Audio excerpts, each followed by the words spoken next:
ನಮಸ್ಕಾರ ವೀಕ್ಷಕರೇ, ಇವತ್ತು ನಾವು 1/4 ಕಪ್ ರವೆಯಿಂದ ಒಂದೊಳ್ಳೆ ಪಾಯಸನ ಹೇಗೆ ಮಾಡೋದು ಅಂತ ನೋಡೋಣ ಬನ್ನಿ. ಈ ರವೆ ಪಾಯಸ ಮಾಡೋಕ್ಕೆ ಜಾಸ್ತಿ ಸಾಮಗ್ರಿ ಬೇಕಾಗಿಲ್ಲ.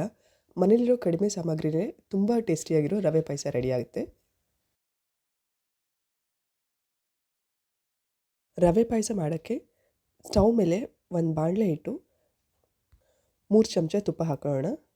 ತುಪ್ಪ ಬಿಸಿ ಆದಮೇಲೆ ಸ್ವಲ್ಪ ಗೋಡಂಬಿ ಹಾಕಿ ಲೈಟಾಗಿ ಗೋಲ್ಡನ್ ಕಲರ್ ಬರೋ ತನಕ ಗೋಡಂಬಿನೆಲ್ಲ ಫ್ರೈ ಮಾಡ್ಕೊಳ್ಳೋಣ.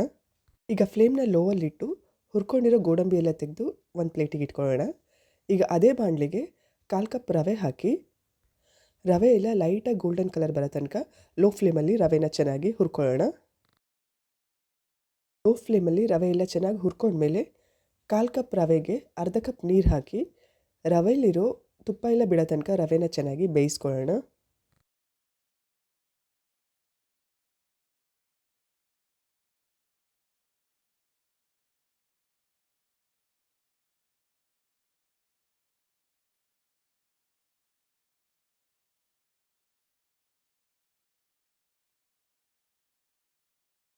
ರವೆ ಎಲ್ಲ ಫ್ರೈ ಆಗಿ ಸ್ವಲ್ಪ ತುಪ್ಪ ಬಿಡ್ತಿದೆ ಅನ್ನುವಾಗ ಈಗ ಇದಕ್ಕೆ ಅರ್ಧ ಲೀಟರ್ ಕಾಯಿಸಿರೋ ಹಾಲು ಹಾಕಿ ಗಂಟಿಲ್ದಿರೋ ಥರ ಚೆನ್ನಾಗಿ ಮಿಕ್ಸ್ ಮಾಡ್ಕೊಳ್ಳೋಣ.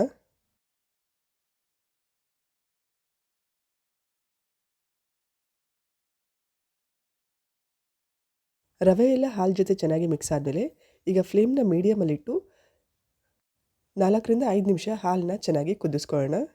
ಈಗ ಇದಕ್ಕೆ ಸ್ವಲ್ಪ ಚಿರೋಂಜಿ, ಸ್ವಲ್ಪ ಕೇಸರಿ ಹಾಕಿ ಇನ್ನೊಂದು 2 ನಿಮಿಷ ಕುದಿಸ್ಕೊಳ್ಳೋಣ. ಚಿರೋಂಜಿ ಇಲ್ಲ ಅಂತ ಹೇಳಿದರೆ ಸಣ್ಣ ಸಣ್ಣದಾಗಿ ಕಟ್ ಮಾಡ್ಕೊಂಡಿರೋ ಬಾದಾಮ್ ಕೂಡ ಹಾಕಬಹುದು.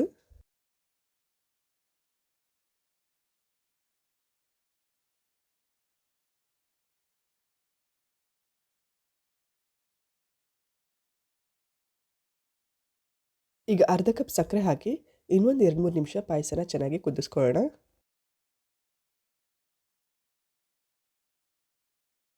ಸಕ್ಕರೆ ಹಾಕಿ ಒಂದು 2-3 ನಿಮಿಷ ಚೆನ್ನಾಗಿ ಕುದ್ಮೇಲೆ ಈಗ ಇದಕ್ಕೆ ಹುರಿದಿಟ್ಕೊಂಡಿರೋ ಗೋಡಂಬಿ, ಕುಟ್ಟಿ ಪುಡಿ ಮಾಡಿರೋ ಏಲಕ್ಕಿ ಹಾಕಿ ಚೆನ್ನಾಗಿ ಮಿಕ್ಸ್ ಮಾಡಿ ಸ್ಟವ್ನ ಆಫ್ ಮಾಡ್ಕೊಳ್ಳೋಣ. ಪಾಯಸನ ಸ್ವಲ್ಪ ತೆಳುಗಿರುವಾಗಲೇ ಆಫ್ ಮಾಡ್ಕೊಳ್ಳೋಣ, ಯಾಕಂದರೆ ಆರಿದ ಮೇಲೆ ಇದು ಸ್ವಲ್ಪ ಗಟ್ಟಿ ಆಗೋದ್ರಿಂದ ತೆಳುವಾಗಿರುವಾಗಲೇ ಆಫ್ ಮಾಡ್ಕೊಳ್ಳೋಣ. ನಿಮಗೆ ಗಟ್ಟಿ ಪಾಯಸ ಬೇಕು ಅಂದರೆ ಸ್ವಲ್ಪ ಮೀಡಿಯಮ್ ಗಟ್ಟಿಗೆ ಬಂದಾಗ ಆಫ್ ಮಾಡ್ಕೊಳ್ಳಿ. ತಣ್ಣಗಾದ್ಮೇಲೆ ಇದು ಗಟ್ಟಿ ಆಗುತ್ತೆ.